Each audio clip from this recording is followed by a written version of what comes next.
আসসালামু আলাইকুম, আমি লিপিকা। আজকে আমি আপনাদের সাথে শেয়ার করে নিচ্ছি কিভাবে বাড়িতে খুব সহজেই এই মিষ্টি বানিয়ে নিতে পারবেন। এই মিষ্টি তৈরি করতে আমি ব্যবহার করে নিয়েছি কোলোস্ট্রাম মিল্ক।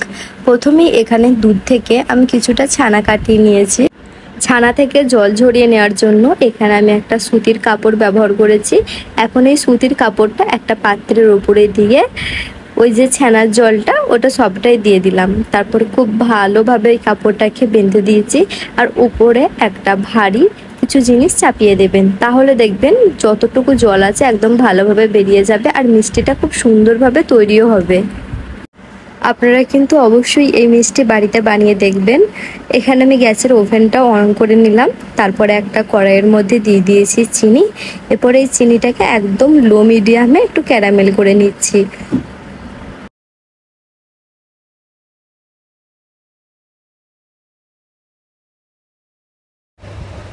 ছানা থেকে জল ঝরানো হয়ে গেলে ওই যে কাপড়ে মুড়িয়ে রেখেছিলাম কাপড়টা খুলে দিলাম। এখন একটা পাত্রে সমস্ত ছানাটাকেই নিয়ে নিয়েছি, হাতে করে মথে নেওয়া বা দুলে নেওয়ার কোনো প্রয়োজন নেই। অন্যদিকে ক্যারামেল তৈরি হয়ে এসেছে। এখন ওই ছানাটার সবটাই ক্যারামেলের মধ্যে দিয়ে দিলাম। দিয়ে খুব ভালোভাবে মাখিয়ে নিতে হবে। এই ক্যারামেলের জন্যই যেমন মিষ্টির মধ্যে থেকে একটা দারুণ গন্ধ বের হয়, তেমনই মিষ্টিটা খেতে অনেক বেশি মজাদার হয়। রুম টেম্পারেচারে ঠান্ডা করে নেওয়ার পর সমস্তটা আমি দিয়ে দিচ্ছি মিক্সির মধ্যে।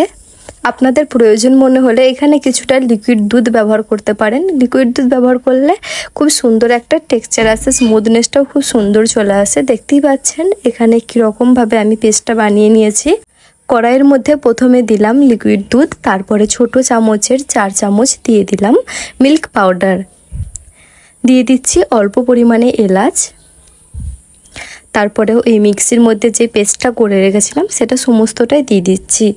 এখন খুব ভালোভাবে লো টু মিডিয়াম হিটে নাড়াতে হবে। আপনারা আপনাদের প্রয়োজন মতো এখানে মিষ্টিটা কমা বাড়া করে নিতে পারেন। আপনারা যেরকম মিষ্টি খেতে পছন্দ করেন সেই পরিমাণই মিষ্টিটা এখানে দিয়ে দেবেন। এখানে আমি চিনি ব্যবহার করলাম, তারপরে দিয়ে দিচ্ছি 2 চামচ কাস্টার্ড পাউডার। এই কাস্টার্ড পাউডারের জন্য কিন্তু খেতে আরও বেশি লোভনীয় হয়। সমস্তটাকে খুব ভালোভাবে মিক্সড করে নিচ্ছি। যখন দেখবেন যে কড়াইয়ের গায়ে আর লেগে যাচ্ছে না, তখন বুঝবেন এটা একদম পারফেক্টভাবে তৈরি হয়ে গেছে। যে পাত্রে আমি এই মিষ্টিটা বানাবো সেই পাত্রে আগে প্রথমে একটু ঘি লাগিয়ে নিয়েছি, তারপরে দিয়ে দিলাম। ওপর থেকে একটা চামচের সাহায্যে একটা স্মুথ টেক্সচার করে নিচ্ছি। এখন ডেকোরেশনের জন্য আমি এখানে কিছুটা মিল্ক পাউডার ওপর থেকে দিয়ে দিয়েছি আর দিয়ে দিলাম কিছু ড্রাই ফ্রুটস।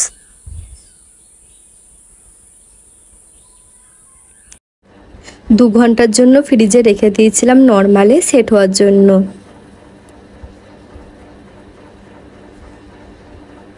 কত সুন্দরভাবে সেট হয়ে গেছে। এখন আমি আমার পছন্দ মতো একটা শেপ দিয়ে নিচ্ছি। এই মিষ্টিটা কিন্তু আপনারা বাড়িতে বানিয়ে একবার হলেও দেখতে পারেন, খুবই সুন্দর খেতে হয়। যদিও কোলোস্ট্রাম মিল্ক সবাই খেতে পছন্দ করে না, কিন্তু ওই দুধ দিয়ে যদি এই মিষ্টিটা বানানো হয় তাহলে সবাই খেতে খুবই পছন্দ করবে। ভিডিওটি আপনাদের ভালো লাগলে অবশ্যই একটা লাইক করে দেবেন।